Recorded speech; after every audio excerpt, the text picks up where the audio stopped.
حضرت بایزید بستامی کہتے ہیں کہ میں نے اپنی ماں کے آگے ہاتھ جوڑے، میں نے کہا امی تجھے راضی کروں یا رب کو راضی کروں؟ تو اپنے حق مجھے معاف کر دے، اللہ کو میں راضی کر لیتا ہوں۔ ماں نے کہا جاؤ پتر میں اجازت دیتی ہوں۔ گئے جنگلوں میں ذکر و فکر میں لگے رہے، تنہائی میں اس کو یاد کرتے رہے، دن رات ذکر کے چراغ روشن رکھے۔ 12 سال گزر گئے حق کی تلاش میں۔ ایک دن واپس بستام کے قریب سے گزر رہے تھے، خیال آیا چلتے چلتے ماں کو سلام کر جاؤں۔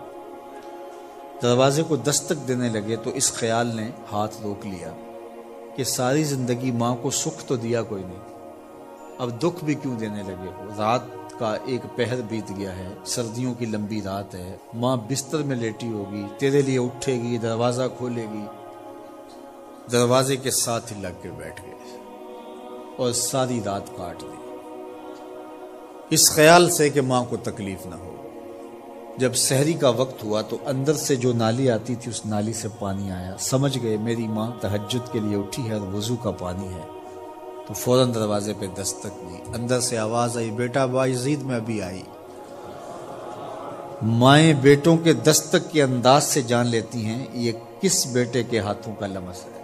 12 سال کے بعد آئے، دستک دی، کہا بیٹا بایزید میں ابھی آئی۔ ماں کی تو نگاہیں ہی دروازے پہ رہتی ہیں۔ اللہ اکبر۔ کہتے ہیں کہ ماں نے دروازہ کھولا، 12 سال جنگلوں کی خاک چھانتے بیت گئی تھی، پراگندہ صورت، بکھرے ہوئے بال، پھٹے ہوئے کپڑے۔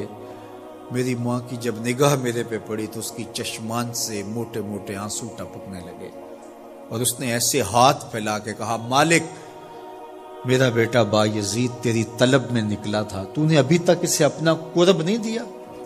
حضرت بایزید بستامی کہتے ہیں 12 سال کی ریاستوں سے جو کچھ نہیں ملا تھا ماں کے اٹھے ہوئے ہاتھوں سے مل گیا۔ میں نے کہا مالک میں تجھے کہاں ڈھونڈ رہا ہوں، تو کہاں موجود ہے؟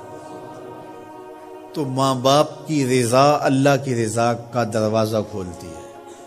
جن لوگوں کے ماں باپ ناراض ہیں اور وہ جا کے پیر صاحب کی خدمت کرتے ہیں اور میاں ماں کے قدم چومو، باپ کی ٹانگیں دباؤ، ان کی خدمت کرو، تمہارے پہلے مرشد وہ ہیں، ان کو راضی کرو، پھر کسی شیخ کامل کی صحبت میں آنا، دیکھو کیسے دل کی بند کھڑکیاں کھلتی ہیں۔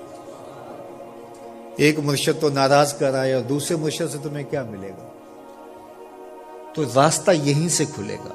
والدین کو کبھی ناراض نہ کرو، والدین کو کبھی دکھ نہ دو، والدین کو کبھی تکلیف نہ پہنچاؤ، اور والدین کو بھی چاہیے کہ اپنی اولاد کو اپنا نافرمان نہ بنائے۔